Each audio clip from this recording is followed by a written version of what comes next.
fondamentale. Pour qui et pourquoi Jésus est-il venu dans le monde?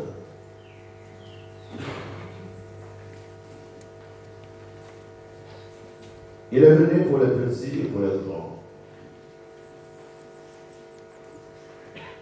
Il est venu pour les riches et pour les pauvres. Il est venu pour les lettrés et les illettrés.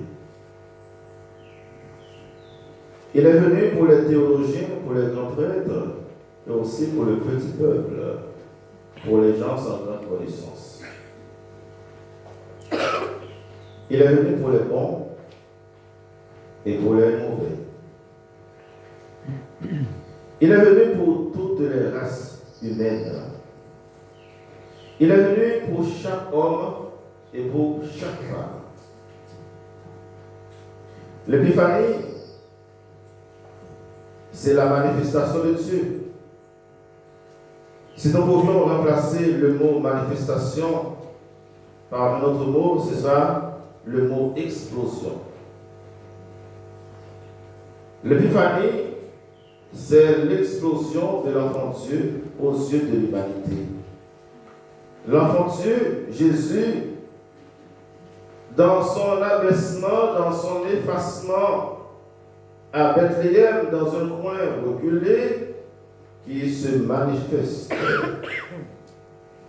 à l'humanité à travers ces personnages que nous appelons les mages d'Orient ou encore les sages d'Orient.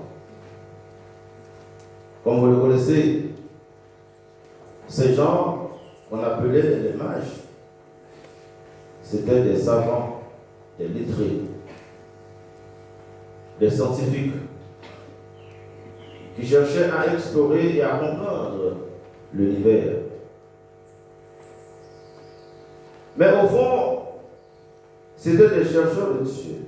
Pourquoi? Parce que, à la vue de l'étoile, de cette étoile étrange, bizarre, ils ne sont pas restés dans leur confort. Ils ne sont pas restés dans leurs livres scientifiques. Malgré qu'ils ne connaissaient pas vraiment le chemin, ils ont dû risquer en prenant la route pour aller jusqu'à Bethléem, pour aller à la rencontre du roi qui vient de naître. En quelque sorte, ces sages d'Orient, ces mages, c'étaient des hommes de désir, des hommes qui avaient soif de ce que nous appelons l'absolu. Et c'est le but de tout homme et de toute femme d'atteindre l'absolu, d'arriver au paroxysme. En dépit de leur connaissance, de leur savoir, ils se sont mis en chemin pour aller tout simplement adorer, pour aller se prosterner devant cet enfant qui vient de naître. L'épiphanie, nous disons, c'est Dieu qui vient rencontrer chacun, chacune dans sa science, dans sa propre histoire, dans sa méfiance et dans sa vie personnelle. L'épiphanie, c'est Dieu qui nous invite à prendre la route malgré les risques et les incertitudes. D'abord, Dieu se manifeste, Dieu se révèle à travers une étoile. Mais il revient à chacune de nous de saisir cette opportunité, de saisir cette occasion pour aller rencontrer le Sauveur. Qui n'a pas besoin d'être sauvé?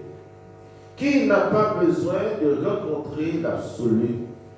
Qui n'a pas besoin de rencontrer le roi du monde? Tout le monde.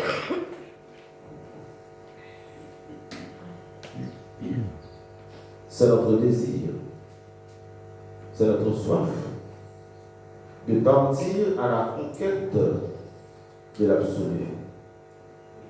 Jésus, malgré sa petitesse, est l'absolu de Dieu. Les rois mages nous enseignent le chemin de la foi. Les rois mages nous enseignent à quitter nos zones de confort, nos certitudes, nos sciences, nos zones de sécurité pour partir à la recherche de la vraie science, pour partir à la recherche de la vraie sagesse. Si pendant la nuit de Noël, Jésus se révèle au petit berger de Bethléem, des gens sans grande connaissance théologique, des gens qui étaient considérés comme des pontés pour rien. D'ailleurs, en Israël, les bergers faisaient partie de la petite classe, la classe la plus méprisée, la classe défavorisée. Et Jésus a fait d'eux les premiers témoins de sa naissance. Ils ont eu le privilège de rencontrer et d'adorer Jésus. Ils ont formé ce que nous appelons la première assemblée chrétienne. C'est avec les petits bergers de Bethléem que Jésus a pu commencer ce que nous appelons le christianisme. Le christianisme est né avec les petits bergers de Bethléem. Mais puisque Jésus est venu pour tout le monde, pour toutes les nations, pour les savants comme les non-savants, il continue à se révéler. Et aujourd'hui, l'Église nous invite à voir Jésus qui vient à la rencontre de toute l'humanité. C'est vrai, Bethléem, c'est un coin reculé, mais là où ils sont, en parlant des mages, ils vont pouvoir identifier la présence de Jésus à travers cette étoile. Disons, c'est une étoile mystérieuse, pas comme les autres étoiles. Ce qui est important à découvrir chez ces mages, c'est qu'ils ont profité de cette occasion. Ils ont pris le risque de partir à l'aventure. Et c'est ça la foi.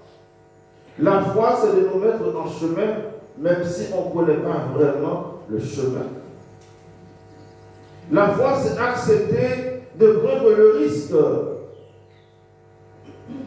Comme on dit, c'est un risque calculé. C'est comme quelqu'un qui va dépenser 2 millions d'euros pour ouvrir un business. Au départ, on sait qu'il peut y avoir de la perte, mais c'est un risque calculé. C'est ça le commerce. Eh bien, à travers cette épiphanie, Jésus est venu faire ce commerce avec nous. Il vient faire cet échange d'amour avec nous. Il vient nous donner sa divinité et nous autres pour lui donner notre humanité.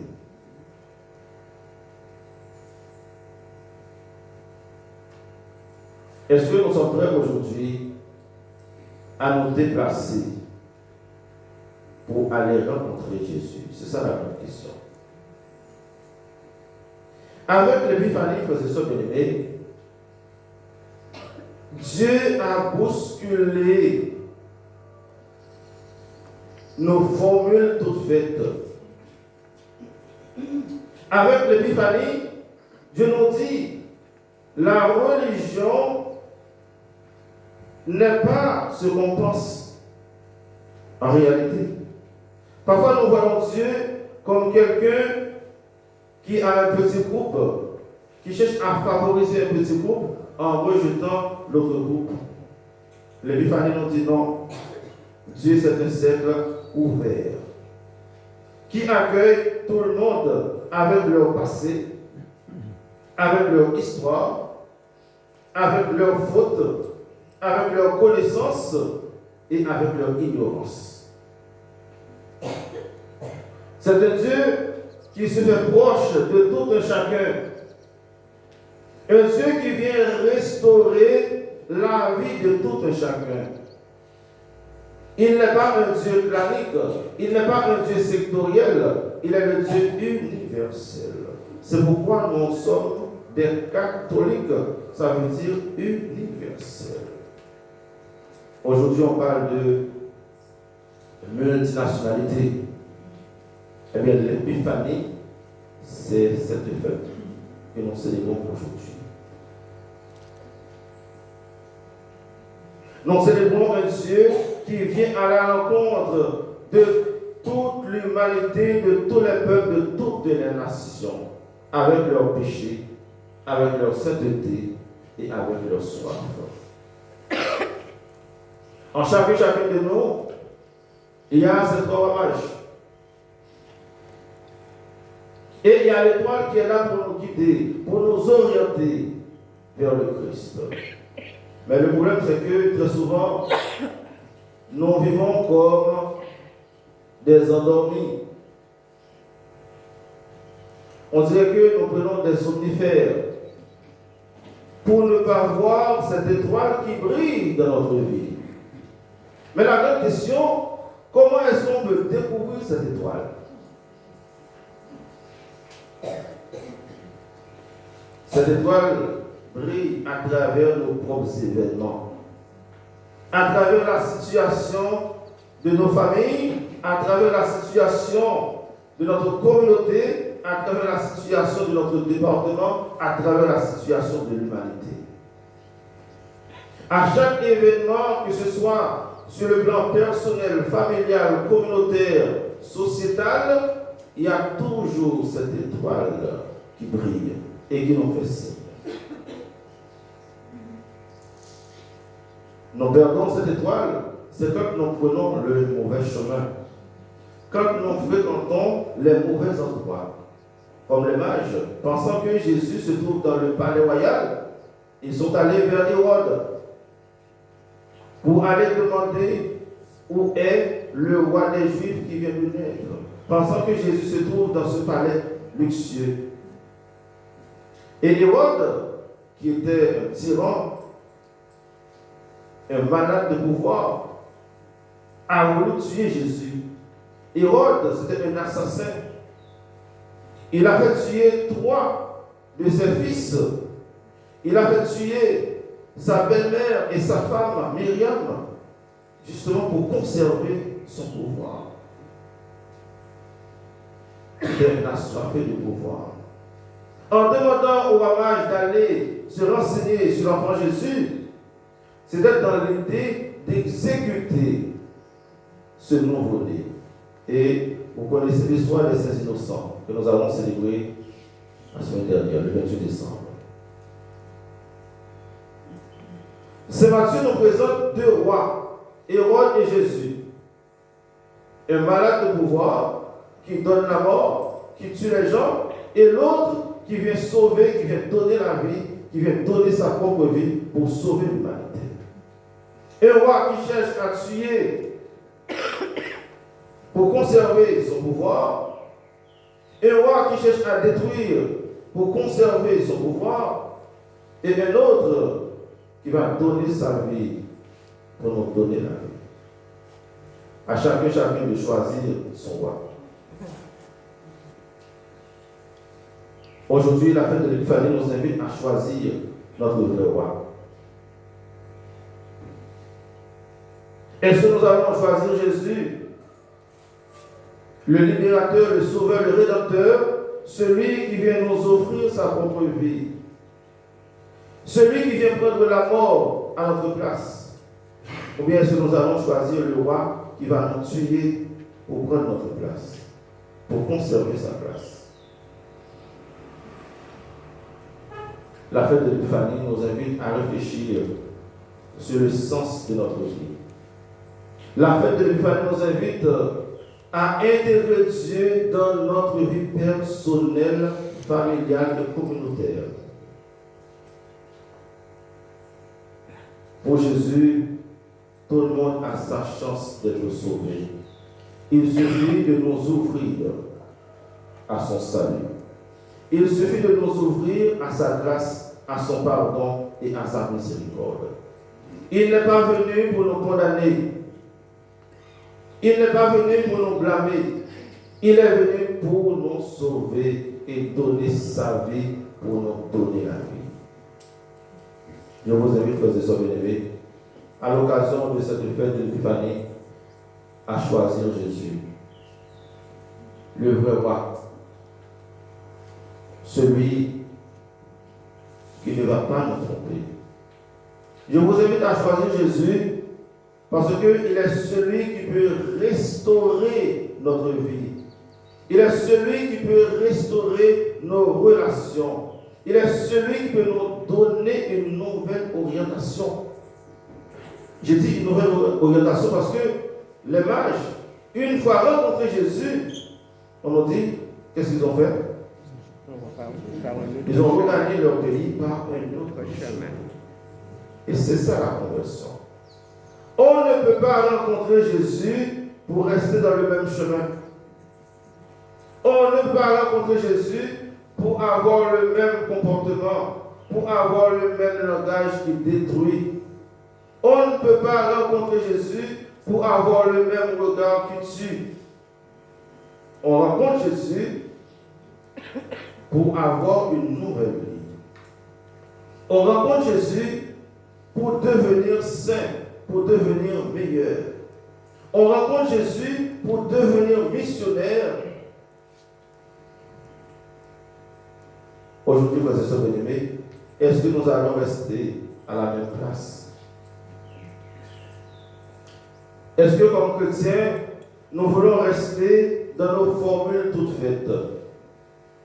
Est-ce que nous allons continuer à juger les autres et à les condamner par rapport à leur histoire, par rapport à leur passé? Est-ce que nous allons continuer à juger ceux qui ne viennent pas à l'église? Ou bien est-ce que nous allons faire la démarche comme cette étoile pour les inviter à la rencontre du Christ? Les gens, nos frères et sœurs qui n'ont pas la même vie que nous, est-ce que nous allons continuer à les critiquer ou bien est-ce que nous allons devenir cette étoile pour les aider à venir à la rencontre du vrai Dieu? La balle est dans nos pieds. En participant à l'Eucharistie, nous sommes devenus des êtres transformés comme les mages. Dans l'Eucharistie, nous rencontrons Jésus. Et c'est pourquoi on nous invite, pendant le temps de la consécration, à nous mettre à genoux. Ce n'est pas une punition de se mettre à genoux pendant la messe. C'est un signe de respect, comme les mages qui ont dû adorer Jésus.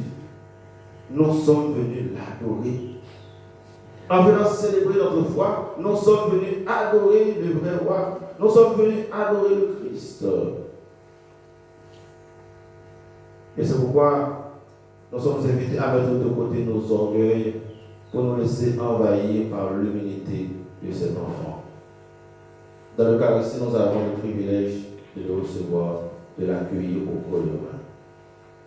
En accueillant Jésus, nous devons devenir un autre Christ pour nos frères et sœurs. En accueillant Jésus, nous devons devenir un alter Christus pour inviter les autres à la conversion et non pour les condamner et non pour les juger. Jésus est venu sauver tout le monde, quelle que soit votre situation, quel que soit votre style de vie, quelle que soit votre façon de penser, quelle que soit votre manière de faire, Jésus est venu vous sauver. Peu importe ce que vous avez commis comme péché, comme bêtise dans le passé et même dans le présent, en Jésus, il y a la puissance. Il y a cette puissance qui peut nous restaurer, qui peut nous délivrer, qui peut nous donner une nouvelle identité. Les rois mages sont repartis avec une nouvelle identité. Nous aussi, frères et sœurs bien-aimés, après la messe, après l'Eucharistie, nous devons repartir avec une nouvelle nationalité, avec une nouvelle identité, avec une nouvelle carte d'identité, qui est la carte d'identité céleste. Que Dieu nous bénisse, qu'il nous aide à devenir des missionnaires, des croyants et des fervents chrétiens. Au nom du Père, et du Fils, et du Saint-Esprit. Amen.